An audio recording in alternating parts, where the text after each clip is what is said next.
Jimmy, you had a great article last week on first down efficiency for Tennessee football and how historically good it is so far this year. So I want to talk a little bit about that. So, but first, give me just a quick rundown of what you tracked. Well, against in this offense and a hurry-up offense, I think a lot of it's predicated on momentum. If you can get a good yardage on first down, you get a first down on first down, they run more of an up-tempo, and they're much more efficient when they get a good gain on first down. All right, and I think more so in this system. So here's what Texas San Antonio, Tennessee had 31 first downs and gained 395 yards. I have never seen a stat like that. Caleb, I track games when I watch them. I'm working. I'm not just sitting there, look at that play. I'm tracking, I'm charting, I'm doing third downs, all this stuff. 31 first down plays, 395 yards. Then against South Carolina, this is really efficient too. 33 first downs, 249 yards. They had 16 plays of over 5 yards. They had 11 plays of over 10 yards. Contrast that with Florida. They struggled against Florida. 25 plays on first down, 94 yards. That just tells you how important first down production is in this offense. And against South Carolina, on any drive in which they got a first down, I think they scored on maybe 6 out of 8 drives in which they got a first down, which is a really high percentage. So I think in this offense, first down efficiency is of paramount importance. Do you think that has something to do with this offense? It's not what everybody expects from a Josh Heupel offense. They're a lot more run-oriented, and they run the ball well. And do you think that has a lot to do with the first down efficiency?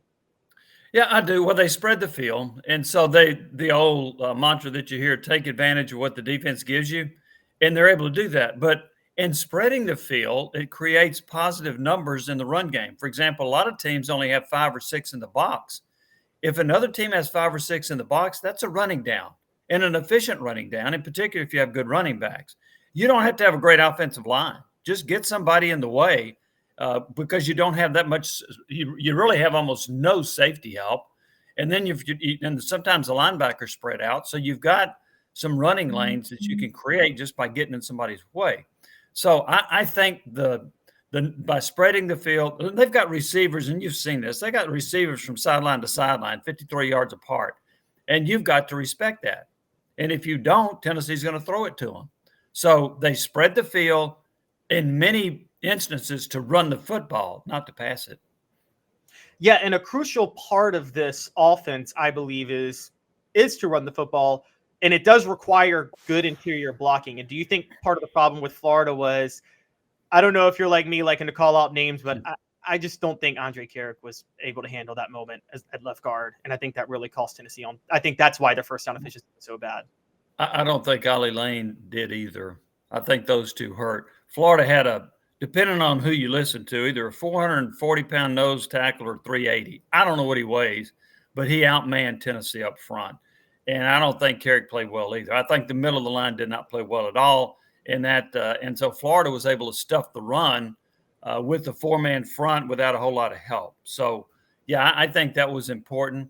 And so, and to be honest with you, Texas San Antonio's front four is not that great. Neither is South Carolina's. And so they were able to run the ball very efficiently against those teams. Now, when they start to A&M, that's one of the best fronts they're going to face. Alabama, it's one of the best fronts they'll face. Georgia, it's one of the best fronts they'll face. So they've got some really good defensive front fours and front sevens that they're going to be facing as the schedule advances. So that'll be interesting to see how efficient the Tennessee running game is against those teams. Yeah, and doesn't that – I know fans are somewhat frustrated with Joe Milton's performance through the first 5 games, and it's been inconsistent. But part of that is, Dave, to have those deep shots – Dave, listen to me. Jimmy, to have those deep shots over the middle that Hendon Hooker had last year, you've got to be able to run the ball well in this offense, don't you? You do. Yeah, you've got to be able to run it well. And also, when you have a deep shot and the guy's open, you got to be able to hit him. Hooker was better at that than Milton. And here's the cardinal sin that Milton committed. He followed Hendon Hooker. Hendon Hooker had one of the greatest years a Tennessee quarterback's ever had. Some have argued the greatest when you look at his passing efficiency, when you look at his 27 touchdowns to 2 interceptions. He ran for 430 yards. He would have run for more had he not been hurt against South Carolina. So he would have had 2.5 more games to pile up his rushing stats. He was outstanding and a Heisman Trophy finalist. Milton doesn't possess the same skill set. Now, he he doesn't. He's a capable runner. He just doesn't like to run. He sees himself as a pocket passer. So, and also he's not as accurate as Hooker. He just misses too many open receivers. Got a great arm, but it doesn't matter if you can't hit the guy. So, I think he's a pretty good quarterback, Caleb. I just don't think he's as good as Hendon Hooker, and that's who he is judged against by a lot of Tennessee fans. Yeah, I agree.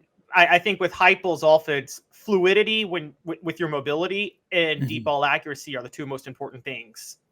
And Hooker had both of those. I might add one more: quick decision making. Oh, yeah, that's very true. And Hooker was really good at that, in reading the defense and knowing when to pull it or keep it on the zone read. And that's why the offense looks so fluid. I don't think Joe's quite as adept as Hooker at that.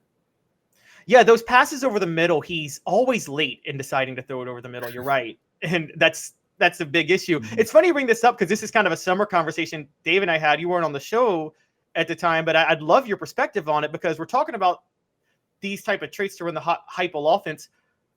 Which previous Tennessee quarterback would have thrived in it? And I came down to either T. Martin or Heath Schuler. Who would have been the best at running the Heupel offense among previous Tennessee quarterbacks? Boy, those two would have been really good. I give you another one I think would have been real good because he was such a good runner is Josh Dobbs. Dobbs was not – Schuler was a more accurate passer. T. Martin's accuracy was maybe slightly better than Dobbs. I know he had that 23 completions in a row, and people point to that, but he also had several games where he completed 55% or less. But Schuler was the more accurate. I think Schuler – and then Martin, and then Dobbs would have been really, really effective in this offense. Yeah, my only reservation about Dobbs is do you think the arm strength would have held him back in Josh Heupel's offense, or the lack of arm strength? You know, that's a good question.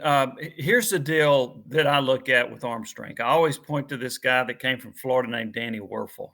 He didn't have a great arm, but rather than taking a 5-step drop and throwing it, he would take a 3-step drop and throw it. And so instead of throwing it 55 yards downfield, maybe it was a 40-yard pass, but it was on time. It was accurate. And so maybe you ask Dobbs to throw it quicker.